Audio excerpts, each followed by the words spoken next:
evening and welcome to the 2022 Talk and Tacos event hosted by the Optimist Club of West St. Paul. My name is Chuck Spavin and I will serve as the moderator. We'd like to thank the communication chair, Cheryl Bergstrom, for coordinating the information necessary to assemble all candidates from Dakota County for this forum. The issues will be discussed tonight are of great interest to our community, and we thank each of you for being here. This year's President Cole Spavin joins several of our members as we thank each of you for sharing your time. Please stand now and join us for the Pledge of Allegiance.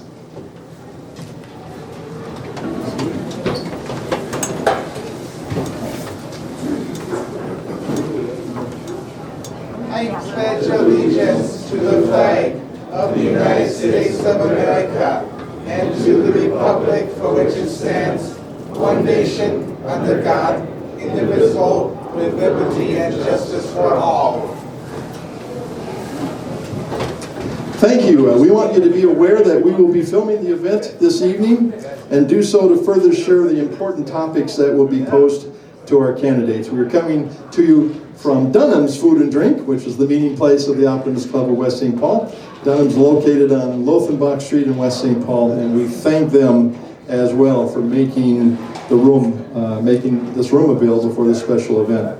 Optimist International is a worldwide volunteer organization made up of more than 2,500 local Optimist clubs, whose members work each day to make the future brighter by bringing out the best in children, in their communities, and in themselves. Since 1971, members of the Optimist Club of West St. Paul have impacted the lives of students in District 197 through projects and programs such as the District 197 Spelling Bee for grades 4 through 8 that takes place each January. The Optimist Club oratorical and essay programs that provides opportunities for middle and high school students to advance to regional and district level contests.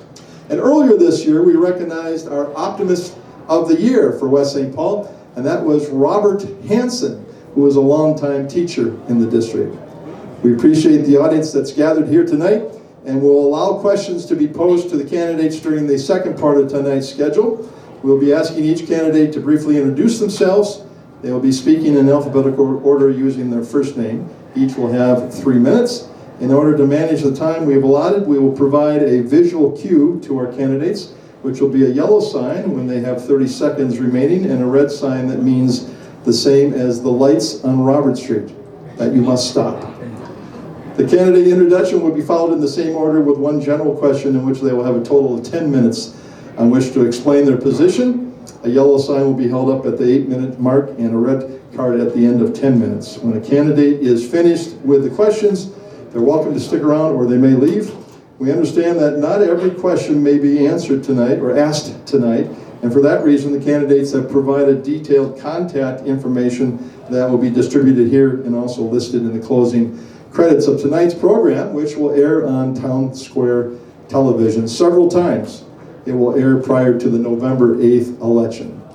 We'd like to begin now. Will the first candidate please step to the podium and give a brief introduction to our audience? Joe Lico, come on up.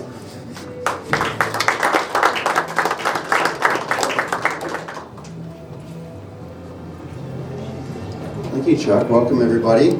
All right, I think I have the card thing down, but first of all, thank you to the West St. Paul Optimist Club for hosting this event, and I'm honored to be here.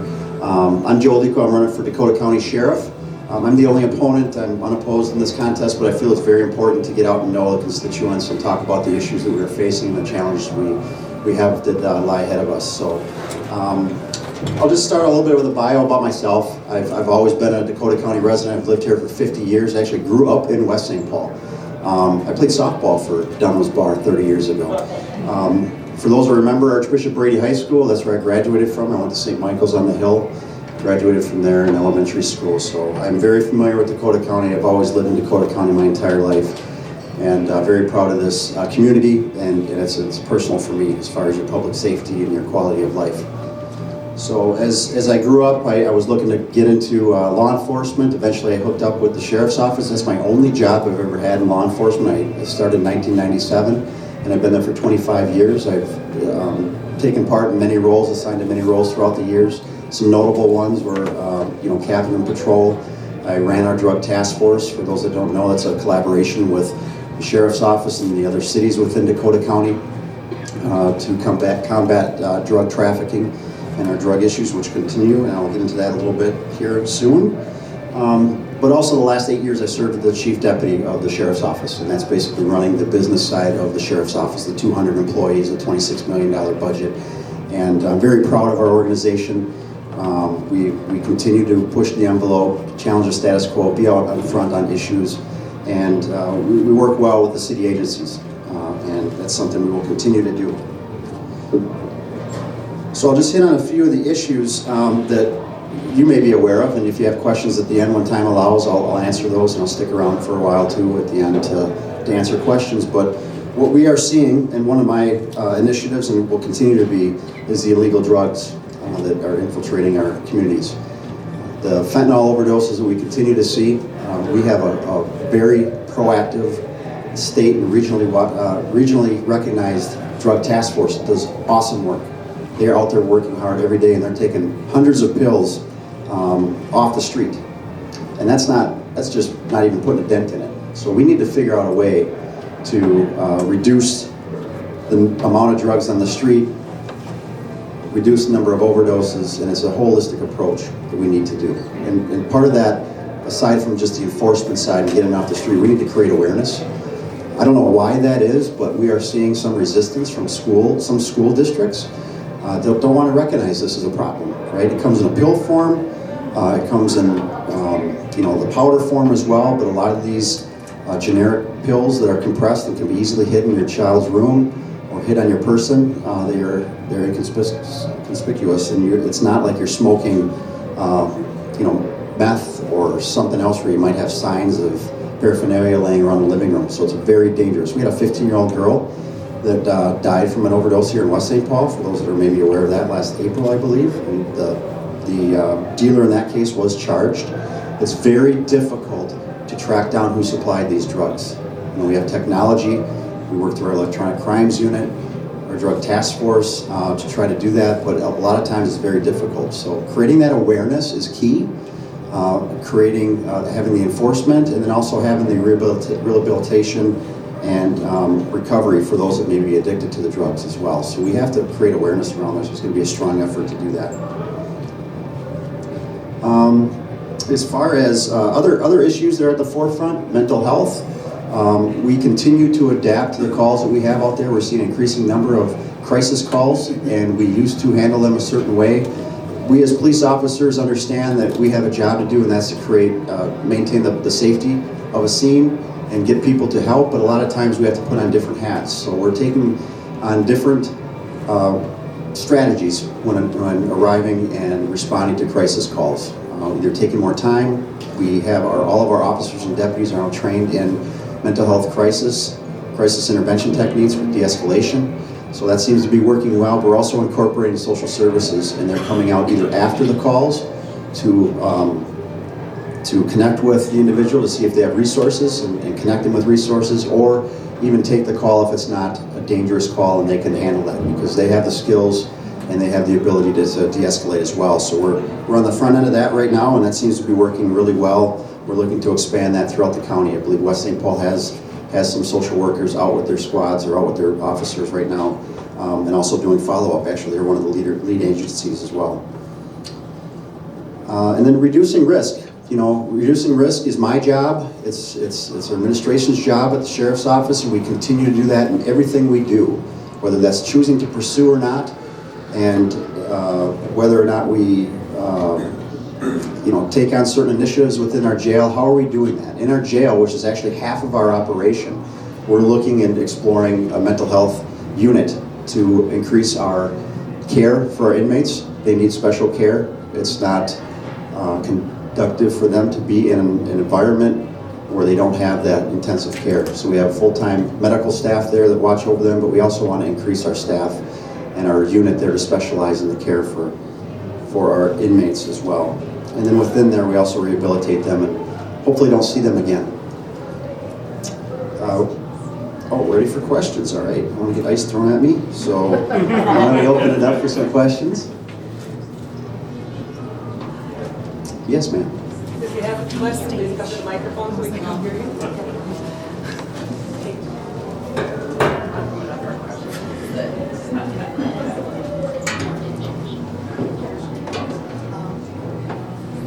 Hello. You mentioned about educating people about the drugs, and is that something that you all are doing, educating people about the drugs you're talking about? We are, as much as we can, and we're getting out there. We have social media ads and things like that, but we had an event in Hastings. The United Way of Hastings held a three-night session where it was education and awareness and open to the community to come, and we had a panel of experts from school resource officers to school faculty to law enforcement to talk about the issue and how severe this actually is, and then to create that awareness within the community and what to do if you see it. So we're trying to do that and expand that across the county itself. Thank you. Joe, I do have a question for you. What do you consider the biggest challenge you face, and what skills or experience do you bring to finding a solution? Well, externally, I would say that the drug issue and the overdoses and getting a handle on that. Internally, it is the staffing issue. We are running short, mainly because our hiring pool is very thin compared to years and years ago. When I got hired, and there's others in the room here that work in law enforcement, there were 300 applicants for 1 or 2 jobs. Now we're seeing 20 for 4 or 5 jobs. And so we have to get people into the school, get people interested. What we do is, in our sheriff's office, is we have a culture of accountability. That is the #1 thing. We hold people accountable there and try to create the professional development to keep them there, and that in turn will hopefully bring more people in. But we have some recruitment efforts, retention efforts that we're in the process of advancing here in the future, and that's going to be a main focus of mine too, because we can't provide service if we're not staffed. I think we have time for one more question, if you could. What does the sheriff's office have to do with a city like West St. Paul with its own police department, and how would that change under your management? Thank you. I'm very proud to say that we have an awesome collaboration with the city chiefs across Dakota County and the sheriff's office. I mean, we have equal responsibilities, we just patrol different areas, right? So we do come up to the West St. Paul. I went with Chief Surgeon. I worked with him at the Drug Task Force almost 25 years ago. So we have a good collaboration. We're not big like Ramsey counties, Hennepin County, Minneapolis, St. Paul. We have to collaborate and bring our resources together to get things done. When the riots were happening, we came up to West St. Paul to help assist. I was actually up here running up and down Robert Street because I had a personal interest in the protection of our people up here. But when they were short, we come, and that's really the general consensus among all of our chiefs is when a chief asks for help or a sheriff asks for help, we all rally together and come and help, because we can't do it alone with the number of resources we have. And that won't change. That'll continue. We have a great group of chiefs and great relationships with our city departments. Joe, thank you very much. Give him a nice round of applause.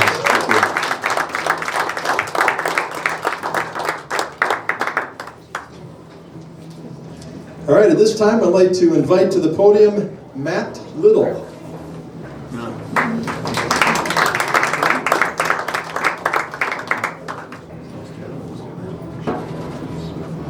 Well, good evening, Optimists. How are you? Good, good. I want to thank the club for hosting this event. For the county attorney race, anyhow, it's the only in-person event that we've had. So it is great to be talking to real people. I am an optimist, and I was reading the creed when I came in here. And one of the parts of it is to give so much time to the improvement of yourself that you have no time to criticize others. I think if all of us politicians took that on, the ads and commercials would look a little different in October. But so in that vein, you know, we can't always be positive and nice all the time, but tonight we can. And this is the moment to do that. So I do want to say to Kathy, I know, you know, we've had our differences and arguments, but I know you're in it to protect the public, and you've been a dedicated public servant for a long time here. So I appreciate that. My name is Matt Little. I'm the DFL endorsed candidate for Dakota County Attorney. I was born and raised in Lakeville. I graduated from the University of Minnesota Morris, and I graduated from the U of M Law School. I've had the privilege to serve as Lakeville's mayor, my hometown, and also the state senator for Southern Dakota County. Now those titles are great, they're fun, but they're not the most important titles I have. Some of you can see I have some other more important titles. First, I'm a husband. I met my wife Coco in law school. By all accounts, she is a better lawyer than I am. I'm not going to argue that. But you also see Poppy. That's our 3-year-old daughter. And so the title of dad means the most to me. And we all have our sources of optimism. Each of us are here for a reason and are optimists for a reason. I'm an optimist because I'm a dad. It's kind of a promise when you have a kid that you're going to make this world a little bit better place before you're done. And Poppy thinks I'm the strongest, fastest person on this earth, and I wake up every day and I hope not to disappoint her. But the thing about being an optimist too is it's not a rejection of reality. We don't turn a blind eye to things that are going wrong. In fact, optimism is embracing the reality if things are going wrong. Because we have this vision that things can get better and that no matter how bad it is, we can improve it. There are some things going wrong. And you heard it from our future sheriff, Joe Lico. One of the things I see that's going wrong is that the county attorney's office doesn't have an adequate budget. They are understaffed. They have a big criminal case backlog that's been there now for a while. And that's a problem because there are people out of jail that should be in jail. So we need to work through that case backlog and hold people accountable as a way to make our community safer. I'll use my experience as a mayor and a state senator getting good budgets and increasing staff. And that's what I did as mayor. I worked with 4 Republicans every single year to increase the budget and make sure our public safety departments had the resources they needed. You can ask anyone. The other thing I see going wrong is gun violence is at a 20-year high. And we in Dakota County are not immune to what's been going on. As county attorney, I would prosecute straw person purchasers and also be a strong advocate for background checks, red flag laws, and a ban on assault weapons. You heard the problem laid out by our future sheriff, Joe Lico, about fentanyl and drug overdoses. It's a problem. It's at an all-time high. So what we are doing right now is not working. I would shift the focus away from the prosecution of marijuana. I put those resources towards prosecuting those that are selling hard drugs, that are killing our friends, killing our family, and killing our neighbors. But we also have to work on the demand side. The simple fact is there are a number of pharmaceutical companies that put these drugs in the market knowing that people would be hooked. So we need to continue to hold pharmaceutical companies accountable and give people the treatment they need to get off these drugs. Because we can't just simply cut off the supply. We've learned over 7 decades you can't just simply cut off the supply. It's impossible. So we need to work on the fact that people are consuming these drugs because they're broken. We have an opportunity to heal them. I also never thought we'd be in a place where we're fighting the same battles as our grandmothers.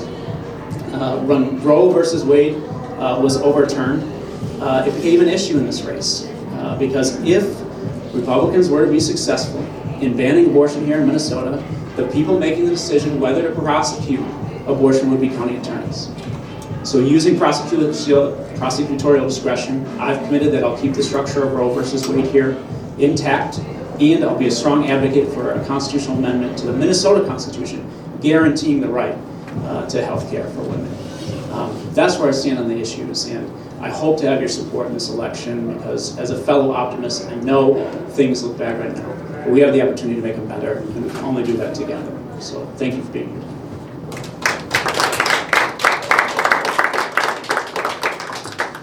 We'd like to ask you the same question. Should you be elected, what do you consider the biggest challenge to face, and what skills or experience do you bring to finding the solution? Thank you, Optimist Chuck. I do think the biggest battle is the structure of the office and the adequate funding of the office, because that lays the groundwork to do all the things I've talked about, to keep people safe, to get them treatment. That's what we need, and that's my skill set as a leader. I've made change in very difficult places. Like I said, for my 2 terms as mayor, I worked exclusively with Republicans, people from the other side of the aisle, and we got it done. In the Senate, I was a freshman in the minority party, and I was the #1 target of the Republicans, and I still was able to get funding for things that mattered. Sewer and water, basic things, infrastructure for people. So I have the skill set to get things done, even when it's tough. I'll be working with the county board to make sure we have an adequate budget, to make sure people are safe in our communities. Does anybody from the audience have a question? Come to the microphone, please, so we can all hear you.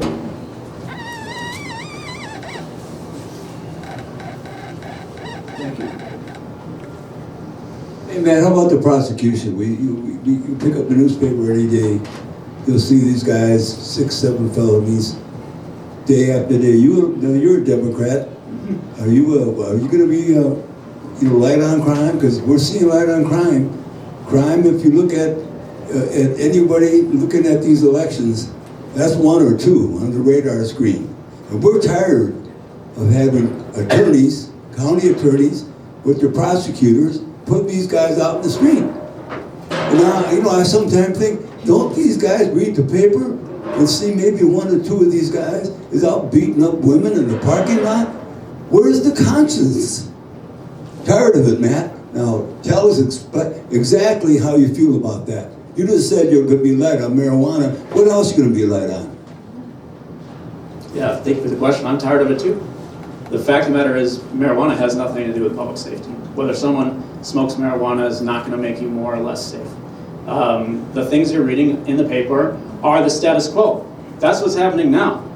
So don't blame me for that. The fact is, if you are out there hurting people, you're going to be put in jail.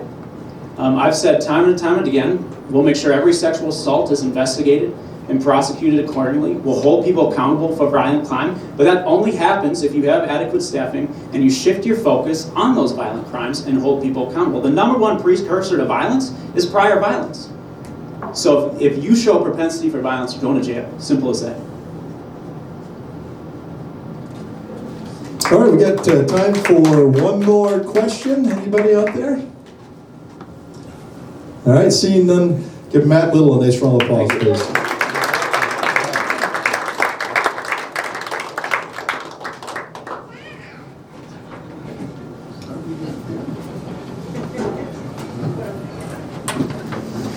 All right, I'd also like to remind you can sneak kind of between the speakers here if you'd like to get some tacos, don't be shy. And at this point, I'd like to invite to the podium candidate for Dakota County Attorney, Kathy Keena.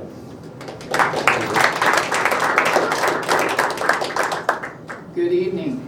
It is a pleasure to be here this evening, and I would like to thank the Optimist Club for providing us candidates with this opportunity. So a little bit about me. My name is Kathy Keena. I currently serve as your Dakota County Attorney.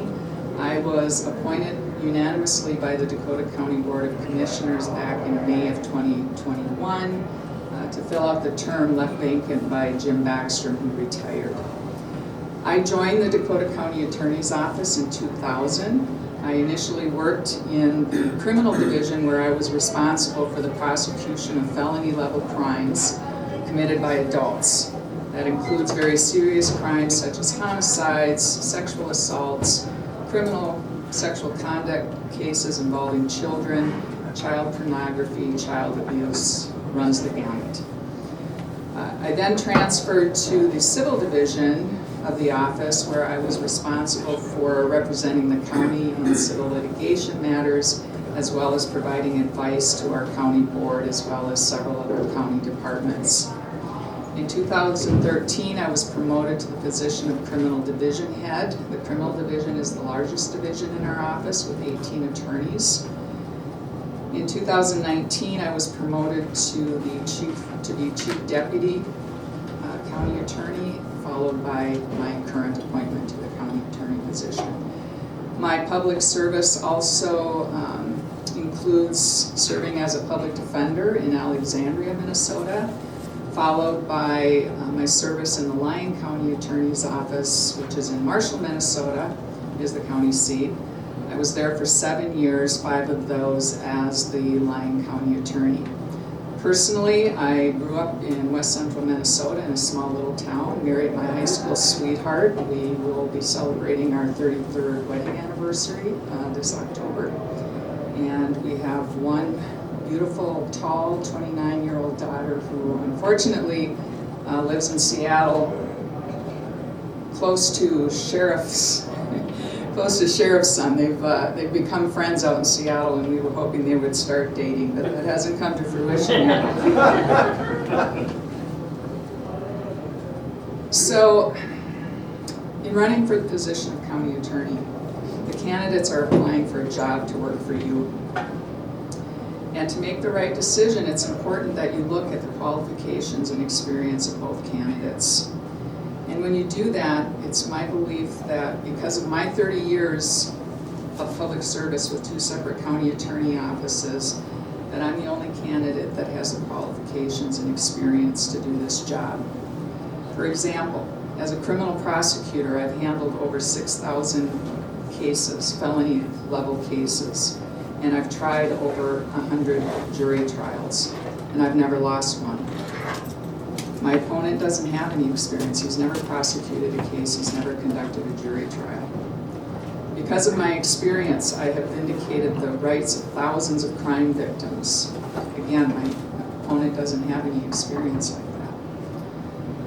I have successfully defended the county in civil litigation matters, and I've provided civil legal advice to the county board and county departments on a wide array of subject matters. My opponent doesn't have experience like that. I would also point to my managerial experience in the county attorney's office. I've been a manager in the office since 2013. As a county attorney, I'm responsible for leading a staff of nearly 100 employees to make sure that all the statutory duties that we're required to perform are done so, and that it's done well. I believe that my leadership, in conjunction with the work performed by the dedicated professionals of the Dakota County Attorney's Office, contributes to making this county a premier place in which to live, work, and play. And I humbly ask that you help keep it that way by voting to retain me as your county attorney on November 8th. I'm sure the questions are going to be asked. So, well, actually, we do. We ask the same question of all the candidates, and that question is: what do you consider the biggest challenge to face if you are elected, and what skills or experience do you bring to finding a solution? Well, the biggest challenge, immediate challenge that our office is facing right now is a criminal case backlog because of COVID. During COVID, there was only 7 months out of probably almost 2 years that we were able to conduct jury trials. And even when we were able to conduct jury trials, we had to do so socially distancing, and there were only, initially only one courtroom that we could conduct jury trials, and then about 4 months later, we had 2. And I'm happy to say the county board has just been great to work with. I approached them and about getting extra help in our office, which they did. They provided funding for me to hire 2 temporary full-time attorneys to help us with the backlog. And we have those attorneys through the end of 2023. Right now, I'm going to be optimistic tonight because that's where we are. Right now, we've got approximately about 65% of the backlog cleared.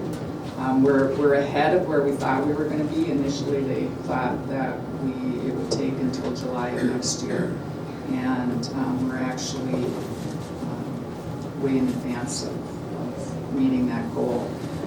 So because of my experience and my relationship with the county board and their trust in me, they were willing to grant me that. Does anyone from the audience have a question? If not, I'm going to ask one. You said about the case log, backlog, and the funds that were needed to make sure that those were expedited. What do you see envision in the future, though? The county board gave you these funds now. What do you anticipate, though, their support being in the future? Well, once the backlog is worked through, then we're not going to need those 2 extra attorneys any longer. And one of the things they told me when they gave me the dollars, they said, don't come back and ask these 2 to be permanent employees in 2 years. And you know, the thing about our office is as I've been working there and managing the office, I am now seeing where we're going to be able to pull resources from other divisions in the office, I think, to meet any future needs that we have. Any other questions out there? If not, give Kathy Keena a nice round of applause.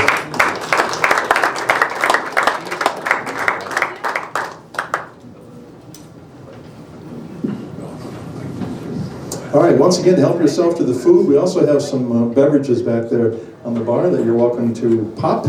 We've got some Diet Cola and some Sprite back there. At this point, I'd like to invite to the podium Pam Bakken, who will be speaking on behalf of Jimmy Francis, who is running for Dakota County Commissioner, District 2. Please welcome Pam Bakken.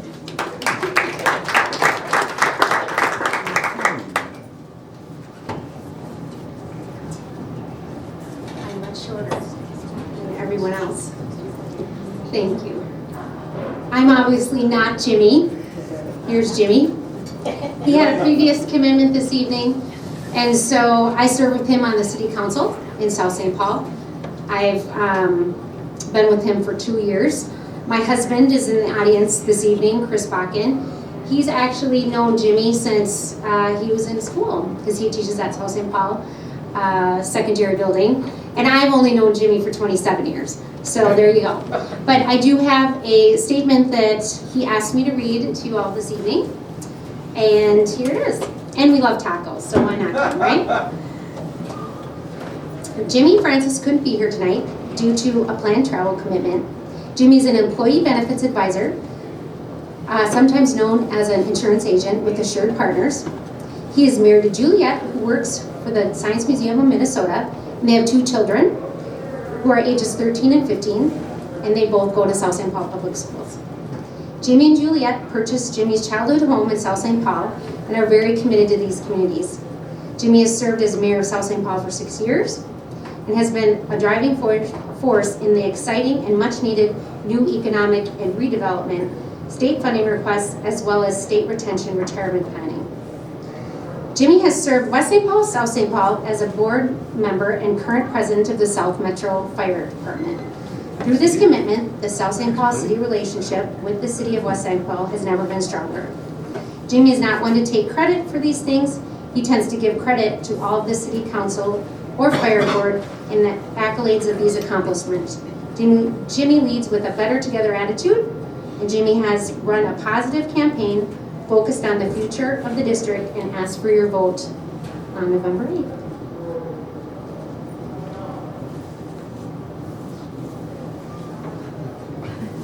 And I bet you're going to ask me the question. I'm going to ask you the question. Yes. So the question is, what do you consider the biggest challenge to face if you were elected, and what skills or experience would Jimmy Francis bring to finding the solution? That's a great question, and funny that I didn't realize I would have to actually answer questions for him, so I talked to him about 30 minutes ago, and he said that I'm just supposed to direct you to calling him directly, and his phone number is 651-321-8348. However, I can say I'm obviously here representing him this evening, and I've known him for several years, and I do feel like his strengths are bringing people together at the table to find very creative solutions. I can't tell you exactly what he feels like is the strongest, most pressing thing, but I can tell you he comes with an open mind. He comes with a commitment to work with all parties. He is a nonpartisan candidate, and he wants to hear everybody, and I think that his 4 tenets of listening, mental health, infrastructure, and public safety are 4 very important initiatives that need to be having all the voices at the table to solve this. And when I've worked with him as mayor, it's amazing his creative solutions that he comes up with, because our things in South St. Paul, the dynamics are a lot have to do with how do we find the money to pay for whatever, because we don't have as much infrastructure here as West St. Paul does. Thank you. All right, there's some questions from the audience out there, and we'd like to remind you, if you do have a question, just one question please at a time. Anybody out there, raise your hand. It's a little bit hard to see in back there with the lights. All righty, I do not see any questions, so how about a nice round of applause for Pam Bakken, who is speaking on behalf of Jimmy Francis.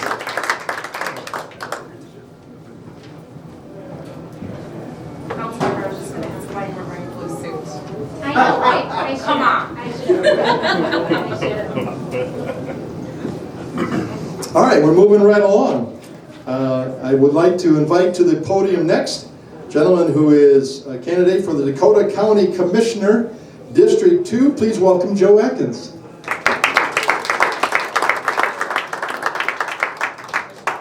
Thank you, Chuck, and I might add, if I had known I could send a spokesperson, I would have sent somebody a lot smarter than me. Pam, nice job. By the way, probably anybody in this room knows my messages already, and I'm guessing just about everybody watching this at home.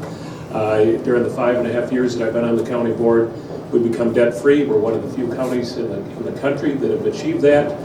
We've also been named the best county in the country for public safety and for public health. So rather than focus on those things, I'm going to focus on talking about my opponent in a good way. This will surprise you. If anybody else turned their TV off yet? Julie and I pretty much have. We've had just about enough of the negative campaigning. And so when I say I want to talk about my opponent, I actually want to talk about Jimmy. I want to talk about Pam, members of South St. Paul City Council. But also our friends in the West St. Paul City Council, Inver Grove Heights City Council. That's where the action is, folks. That's where good stuff happens. And when Pam talks about bringing folks together to get good things done, that's what we've been doing for the last, well, at least 5 years that I've been on the county board, but it goes back even further than that. So when you think about what the county does and what the city does, think about 911. I'll give you a few examples of the sort of collaborations that we have working together. That goes back 15 years now. There used to be 5 different entities, and I look at folks like Joe Lico and Sheriff Leslie, they know this. It was not an efficient system at all. But by bringing cities together, the county together, we now have one of the best 911 systems any place in the nation. It's fast, it works, and when seconds count, it matters. It also saves about $15 million since it was instituted.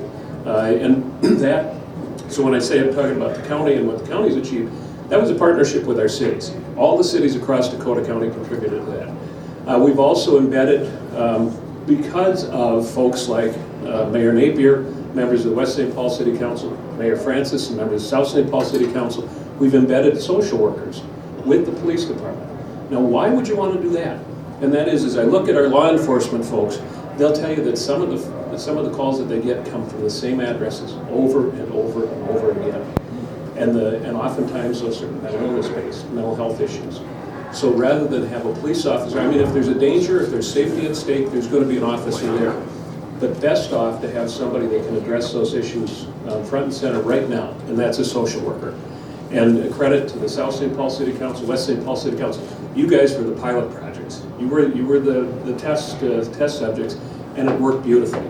I've heard from Chief Sturgeon, Chief Wicke, and Chief Wicke's predecessor as well, about how incredibly well that's worked. And that's a credit to our folks on the county side, but very much to the police departments, police officers willing to embrace that as well. On the road side, the infrastructure side, listen, one of the things I discovered when I was mayor, so I was mayor of Inver Grove before I did this, is that the formula that we had working with the county was just, frankly, it was unfair. The county was making cities pay for too much. When a new county road was constructed, it was a 55-45 split. No other counties did that. Generally, it's more like an 85-15 or a 75-25. As a result, cities weren't able to go forward with county roads. They weren't able to go forward with construction because we had this unfair split. So what we've done since then, and Pam and members of the City Council in South St. Paul, West St. Paul, and Grove can all attest to this, we've taken over considerably much more of the costs of both the roads, the trail system, the maintenance of those, so that we're able to move the county forward, so that we're able to help our cities afford those efforts. And where I'm going to finish, and this hasn't happened yet, but it's going to. So you're familiar, the opioid lawsuit that's taken place across the country. Cities under 30,000 were not part of that opioid settlement, so they got nothing. And as a result, what's happened is the county, the way that I interpret it, the county got the share that smaller cities would have gotten. So the Burnsvilles, big cities, all got significant funding, but not the South St. Pauls, the West St. Pauls.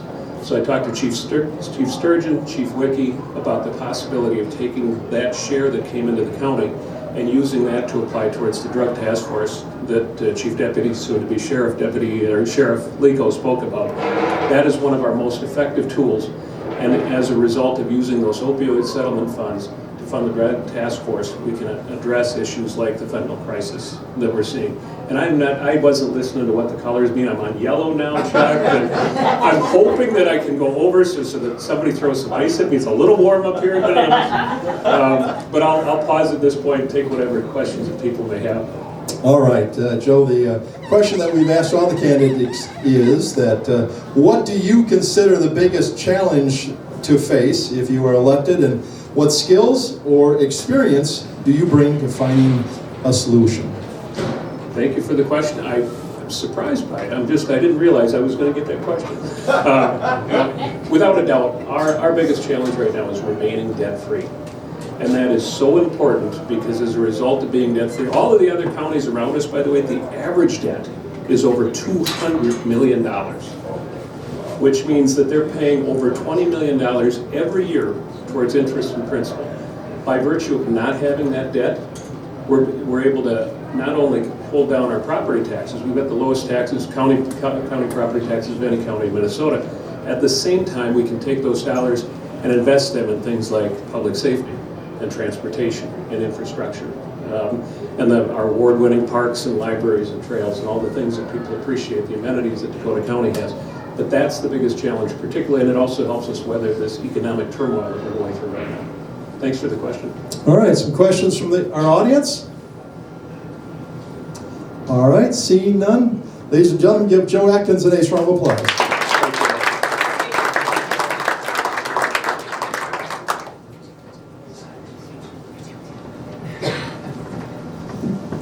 All right, once again, please help yourself to tacos, and we have some pop back there.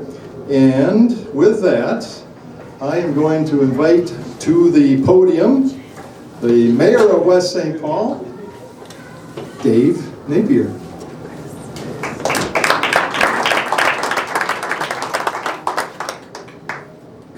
Thank you, Chuck. It's great to be here.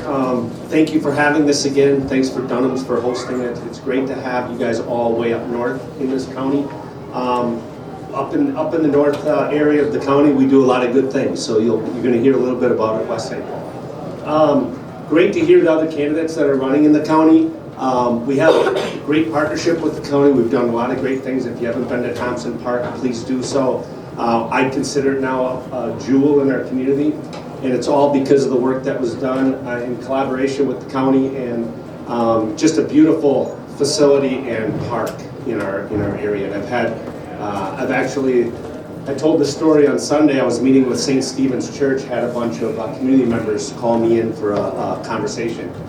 And I had the pleasure of telling them that when I was at the county park playing with my grandkids, playing in that beautiful playground area, I've been trying to reach Mayor Carter from St. Paul, and even as a mayor, it's tough to get through all the channels. And I looked over, and he was meeting with all his grandkids at the park, having a picnic. And I did not hesitate to take the opportunity to go over there and introduce myself. He said, "Mayor Napier, don't ever go through the channels of the normal process. Here's my cell phone. Text me anytime, and we're going to get together." So great things happen at our county parks. I'm looking forward to working with St. Paul on some ideas that we have. Our council has talked about trying to rejuvenate Smith Avenue. And as you know, down on Annapolis is our border that's getting reconstructed. A lot of good things can happen if we work with St. Paul to create a natural transition into the big city. So look forward to doing that. A lot of great things happening in West St. Paul. I believe that we have the debt situation in the county is great to hear.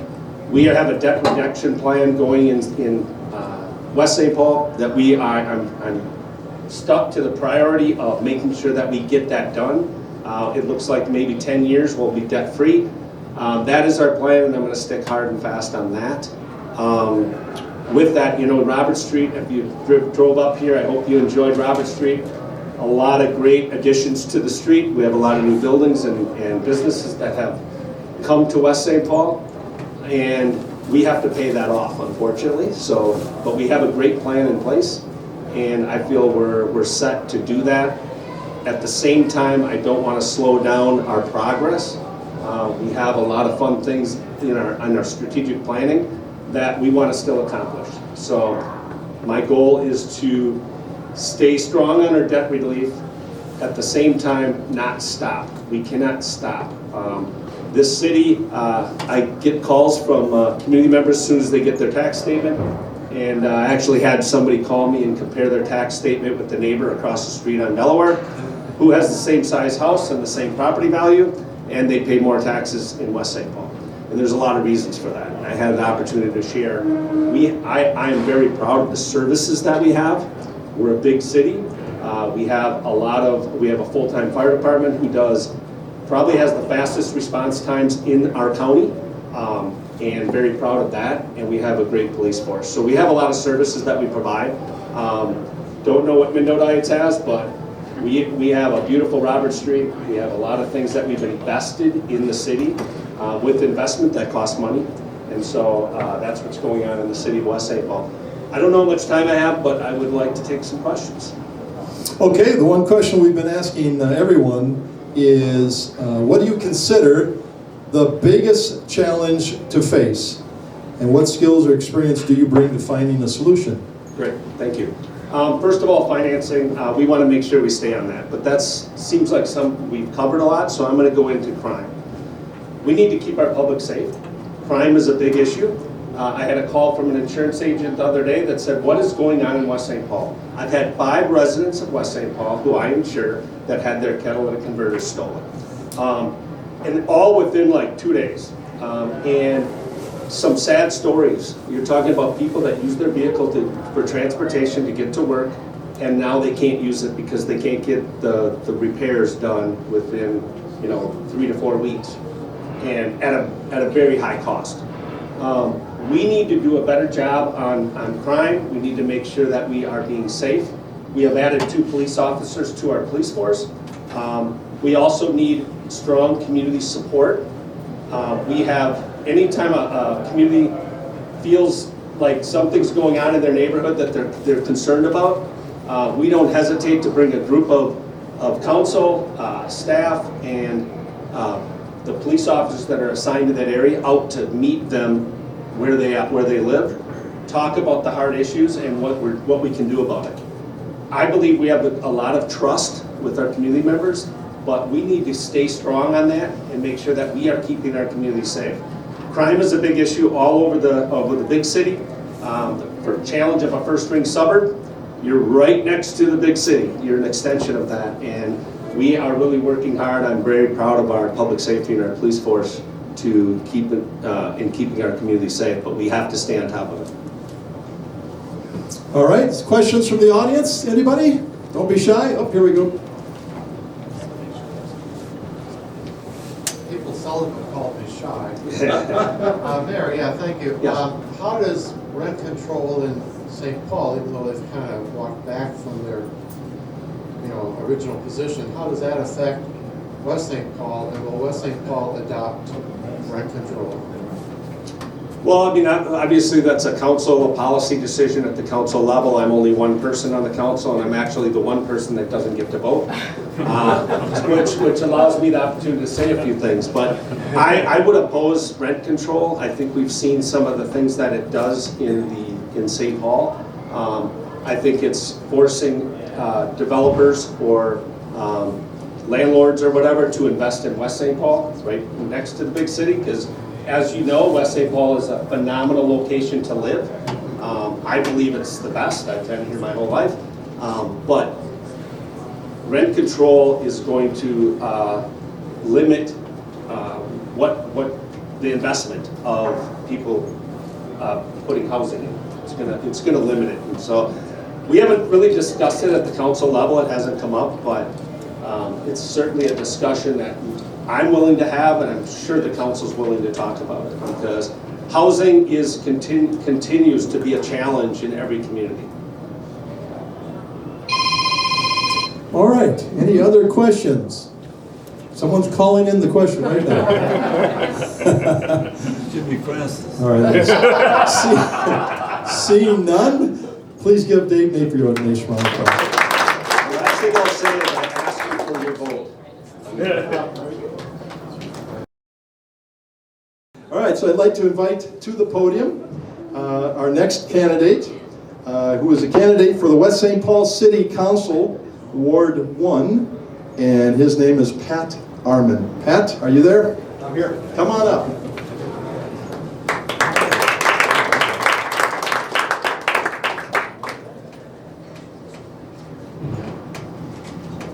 Chuck, as you can see, I brought a prop. Good fast. Needed a butter up Optimist Club. I'm also glad I'm not here for the spelling bee. But something that Optimist Club can teach all of us too is it's important to be optimistic about the future of us. And I think it's something we can improve on as community spirit, community pride, and optimism. We as a council obviously can't further that along our own. We need the cooperation of residents, obviously, who will hopefully share in that mission. But we can stimulate it by encouraging folks to get out and talk to their neighbors, see if their neighbors need help. See what's in store from our Fowler Park. Been in Arm. We had the deep fried tacos at breakfast. Talk with the community. What's going on in the school. Pay attention to that. Hopefully we generate some more community spirit in the city. That we have some, but I'd like to see some more. And unlike a lot of politicians, I don't like to talk, believe it or not. So I'd like to have your field your questions instead of me talking. Boy, years. I know you have a question for me. I do have a question for you, Pat. And this is the same question that we've asked all of the candidates. So the question is, what do you consider the biggest challenge to face if you are elected, and what skills or experience do you bring to finding a solution? Well, I echo what Mayor Napier talked about with crime and trends and the thefts we've seen, and especially Cadillac converters. And I'm glad that we have a well-respected police force that can, and hopefully is up to the challenge at that. We need to talk with our neighboring communities. We need to talk at the state, the lobbies, of what's working in other places, what isn't working. Continue to work on a state, if not a federal solution. And beyond crime, one of the other big factors we're going to have to deal with is the cost of rising goods and services just doesn't impact people, and it also impact the community, because everything is going to cost more for the city as well, including labor costs. And again, the strategy should be to reach out, see what's working elsewhere. Everyone's going to be, a lot of cities are going to be in the same boat, especially neighboring communities. How are we going to deal with that on a regional basis? We have legislators, new legislators, being at the Capitol for us in 2023. We should work closely with them and encourage them to find solutions that benefit not just West St. Paul, but the region as well.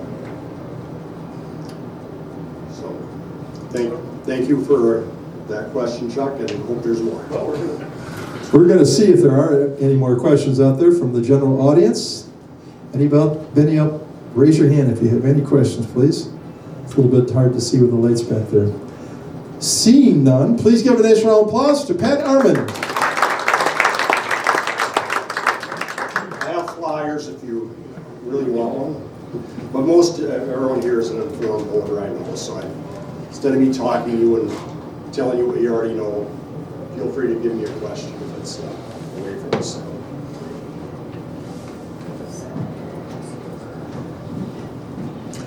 Phone numbers are okay, but no social security numbers, please. Okay. All right, moving right on, and once again, you'll get the little taco commercial. Great tacos over there, have as many as you like, and also some pop back there. And with that, I'd like to invite to the podium a candidate for West St. Paul City Council Ward 1. Please welcome to the podium KJ Johnson.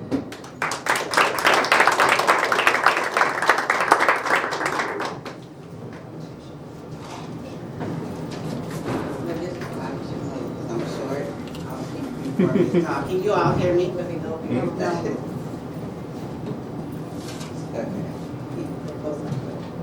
All right. I am Kamika KJ Johnson, and I'm running for City Council in Ward 1. I am a mother of 3. I am currently raising my granddaughter, Nyla. Most of you all know her as Beans, here in West St. Paul. I am running because I think that there has been a few voices missing from the table. And as we're growing in the population of renters, we have not had any representation for renters at the table. There was a question asked to the mayor about rent control. And I will say that I would be very sad if that is not considered, because I am currently a renter. And this year we have experienced a 12% increase. On top of that, coming out of COVID.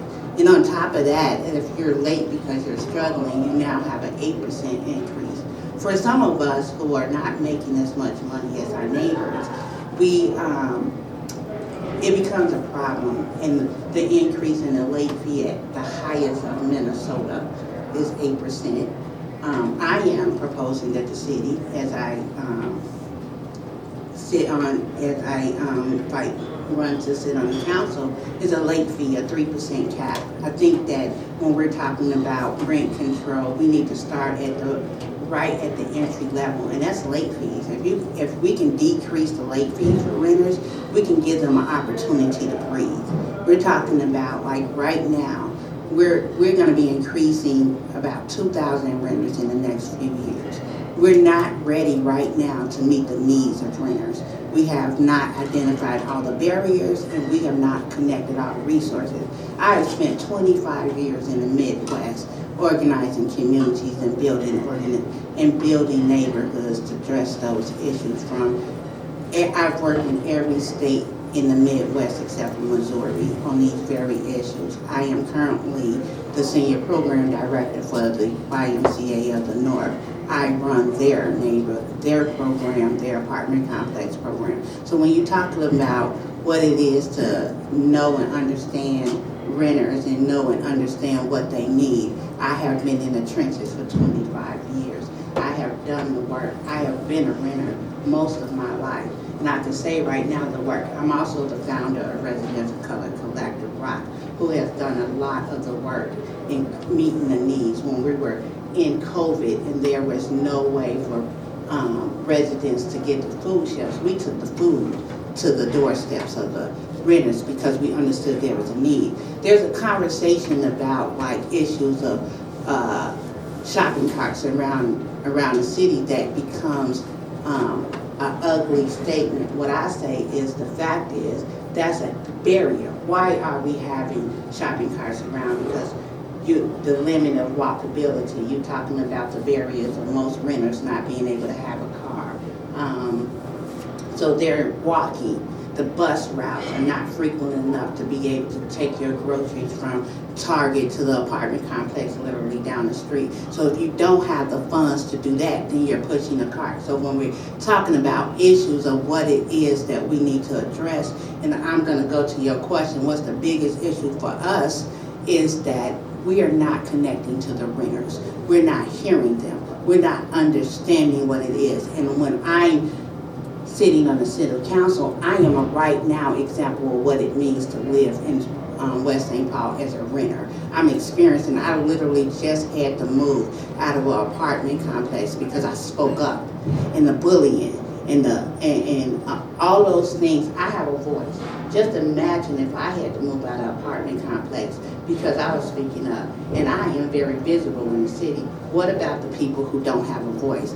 I am running because there's a critical voice missing at the table, and we need it now, not tomorrow, not yesterday, to now. And I'm asking for your vote November the 8th and your support, because we need to fully be able to move and be inclusive. If that's the city we want to live in, we need to put the voices at the table to do that. Thank you for your time. You know, I'm going to follow up on, you did answer the question, but the second part of the question is, what skills or experience do you bring to finding the solution? 25 years of it. I've been doing this. I'm originally from Chicago, and you all know that's a huge city. I sat on boards, apartment boards for the city to work with the housing projects to be able to understand what it is. During that time, we talked about how we would use TIF money, for those who understand the tax money, to be able to build affordable housing. One of the things that West St. Paul, we are one of the few cities in Dakota County that does not have an active affordable housing program. These are some of the things that we need to be talking about when you're having a conversation about us moving forward and being better. Okay, any questions from our audience? Anybody out there, raise your hand please, or come on up to the microphone.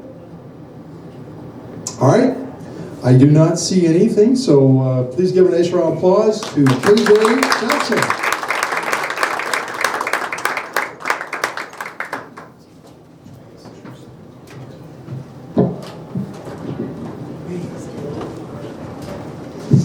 All right, so real quickly, we would like to invite you to, once again, come up, help yourself to the food.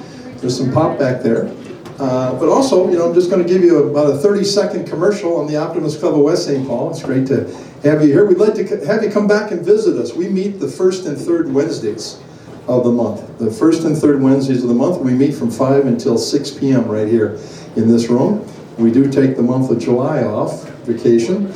But come back and see us, check us out, what we do. We've been in the community since 1971, and we're always looking for new people to join and give us new ideas of projects that they would like to see done in West St. Paul. And keep in mind, once again, our mission statement is to help kids, bringing out the best in kids. With that, I'd like to invite to the podium a candidate for West St. Paul City Council Ward 3. Please welcome Wendy Berry.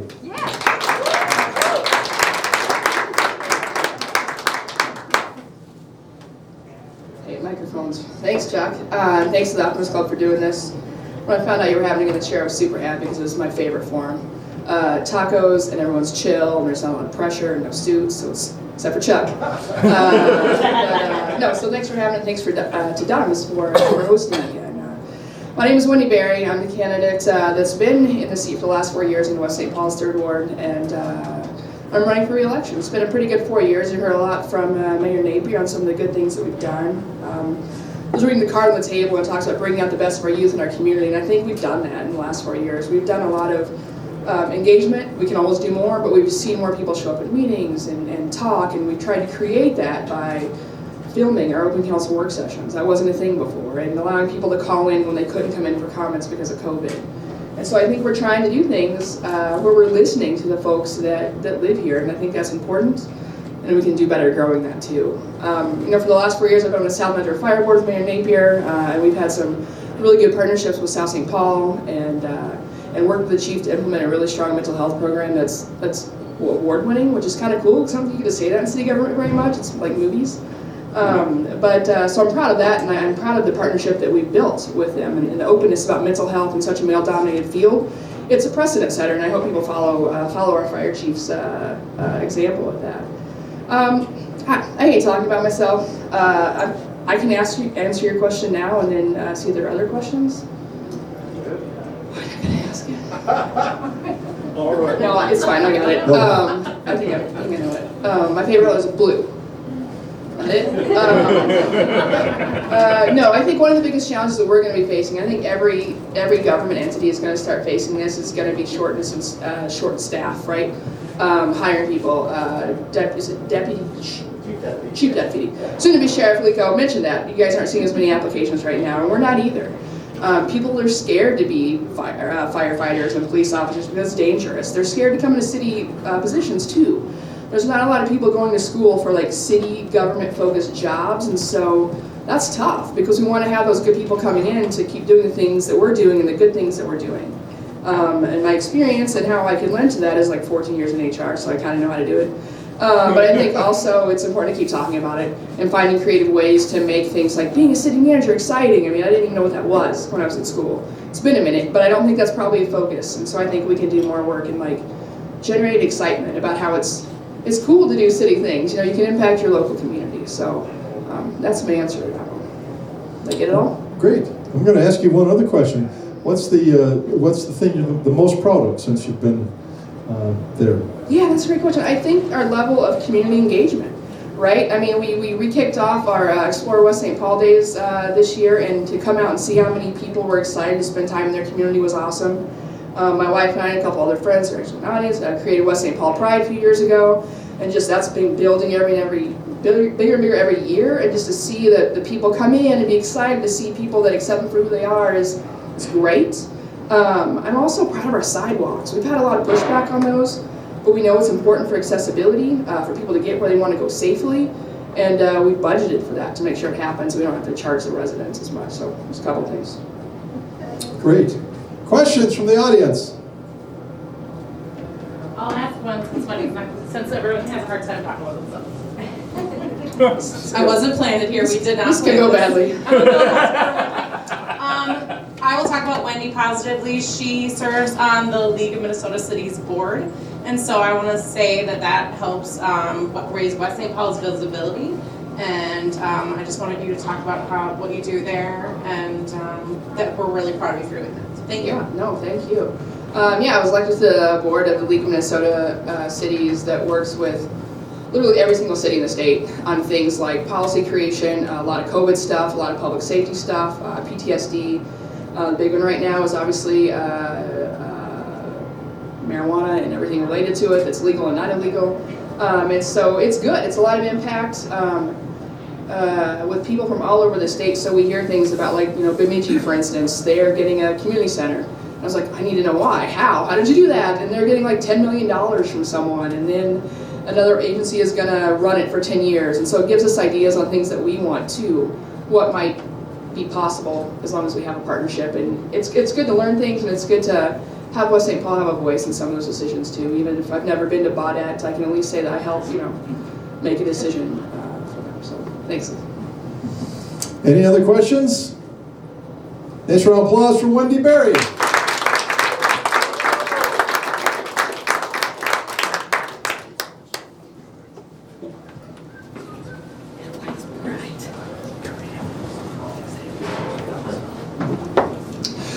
We would like to ask all of the candidates to leave your contact information before you head out on the blue cards we have up here. We would appreciate that very much. And once again, tacos, talking tacos. All right, help yourself to the tacos and the pop back there. And once again, our thanks to Dunham's for doing this. This is about the third or fourth year they've done it, and we're very grateful to Dunham's. Just a great folks to work with.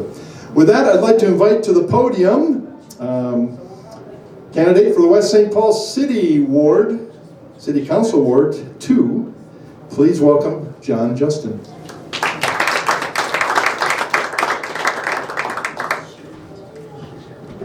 Hey everybody. Well, we saved the most exciting for last because I'm running unopposed. But I wanted to be here because, and hopefully the questions go well, because I didn't prepare a speech or anything. I just figured I'd get here because we don't get a lot of chance to talk to people really this directly. And so, yeah, a little bit about myself. I've been in the position for 4 years. I'm the liaison on the Planning Commission, which I really loved doing. I'm a business owner in West St. Paul. I own Eclipse Music. Now on Robert Street. We moved about 4 years ago. I've got a wife, 2 wonderful kids, and yeah, that's and a dog. Yeah, I have a dog named Grover that's ridiculously long and ludicrous. It's part where I ask you what the biggest challenge is for West St. Paul. Do you want? No, you keep going. Okay. Well, I was really. Yeah. All right. Well, I can talk about the challenges for West St. Paul. Are kind of it's a weird thing.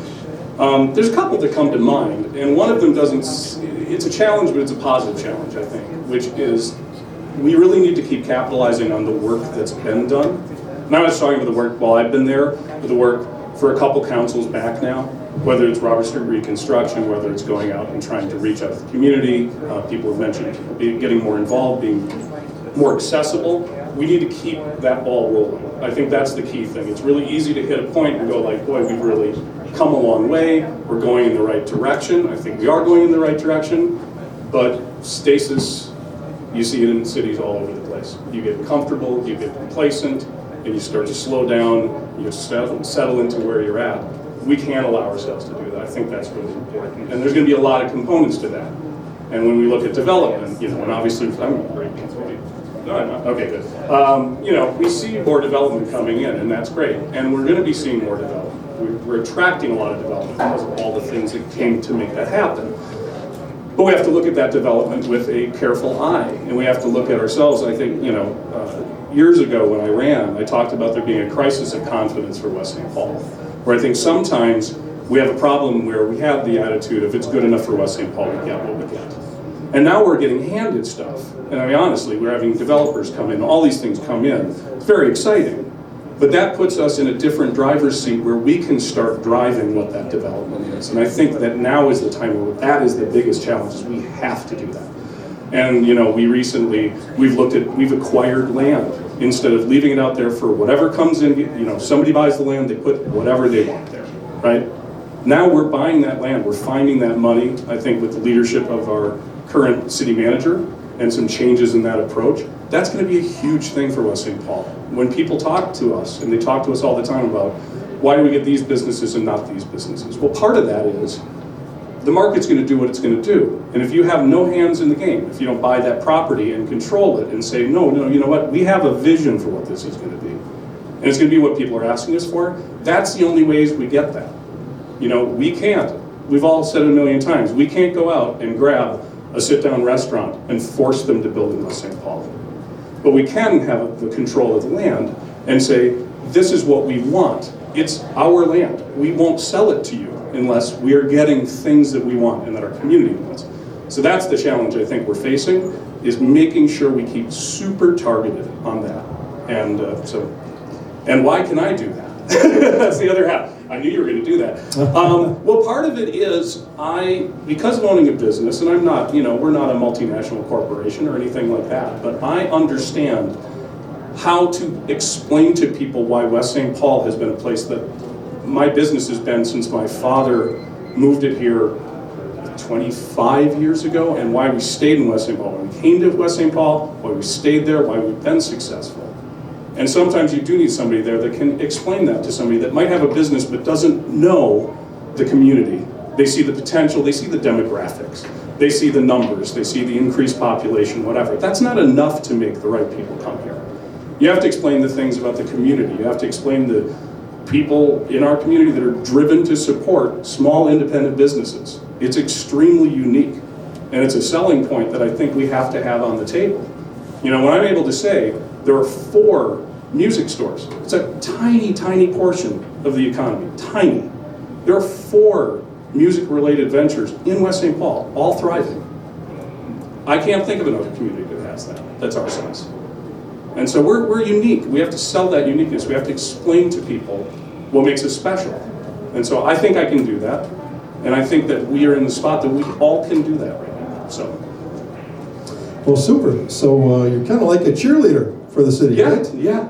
All We right. have to be. Well, that's great. That's great. Any questions from the audience? Or we have a question right here?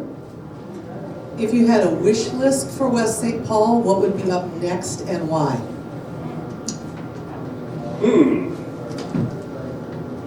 Just a single thing? Well, the one that I hear all the time, and I think that it's really an important one, and a brewery. That is going to be the number one thing you're going to hear from me. Yeah. And there's a reason for that, other than just like everybody wants a brewery. It's a community gathering space. Breweries are different. No offense to bars. Bars are wonderful. I go to them. We're in one right now. Breweries have a different feel. Breweries get families in places. They get people of all ages in places. It becomes a place that's your thing. And that brewery, and I've always said this, if we get a brewery, we'll get two breweries, because I've seen it over and over again. And that brewery will succeed. Why? Because people want to go to their place. And a lot of this is placemaking. It's a lot of why these small businesses work. They are more than just, a business, a slot-in business. Nothing against chain restaurants, not my thing, but cool. But it's different when you have something that's like, this is unique. This is something where if somebody comes to town, I'm going to bring them to this place. And I can tell the story of why I live here and who lives here, and you can look around and see the people that live here in that space. So I think that's a key one. And on a lot of things like that, I think that will fall. Okay.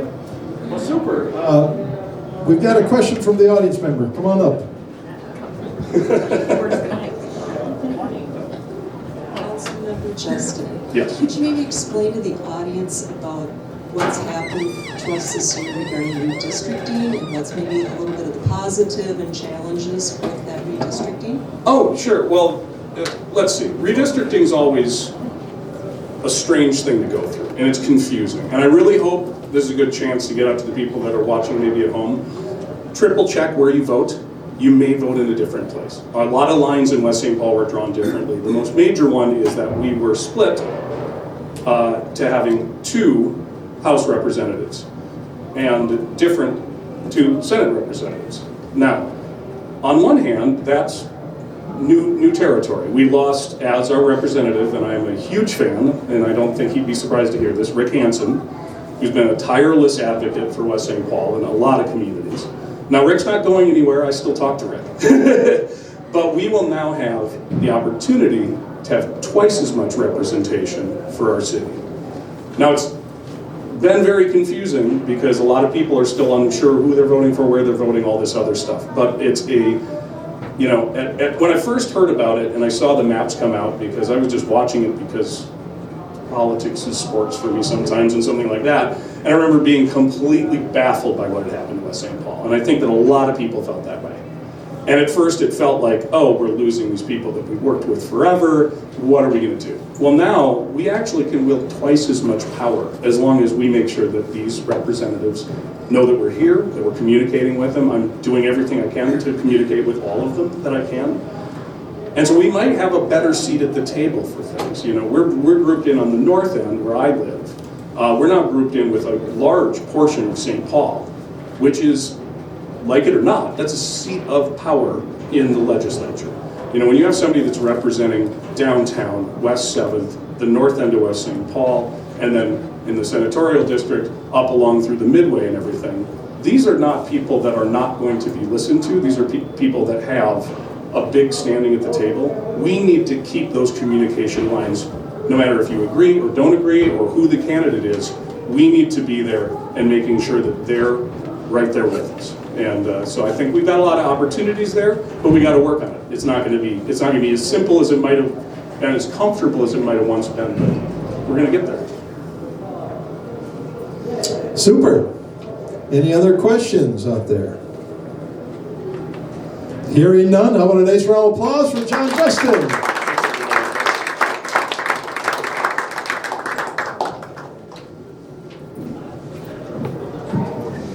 All right, there is a person out there, Mary Clardy, I believe I hope I pronounced that right. She had to leave just a bit ago. She did, okay, all right. Well, and we'll go to page 4. We'd like to thank each of our candidates for agreeing to share the reasons that they each have for running for their respective offices. Look forward to the outcome that will be decided on November 8th. And I would also like to have you give a nice round of applause to the Optimist members that are serving here tonight. Right there on the camera is Kim Payne. Our Optimist president right here in front is Cole Spavin. And we have Kelly Spavin over here running the sound. And last but not least, right here we have Cheryl Bergstrom right in front. She's the coordinator of all this. And I know we had someone else there. There he is. He's back. Dave. Now I'm spacing on your last name. What is that? Douglas. Thank you. Gosh. All right. Dave Douglas is a member. So on behalf of the Optimist Club of West St. Paul, thank you for joining us this evening. As we mentioned, the contact information for each candidate will be displayed in the closing credits of our program. And once again, we'd like to invite you to come back and see us. We meet here the first and third Wednesdays of the month from 5 until 6 p.m. We try to have some food and just have a good time, and we talk about a lot of the projects that we do in West St. Paul. And we do about 6 projects throughout the year that benefit primarily elementary, junior, and senior high kids. So come check us out. We'd love to have your ideas of what you think would be helpful to have in the city from a service club. So on behalf of all the Optimists, thank you very much and good night.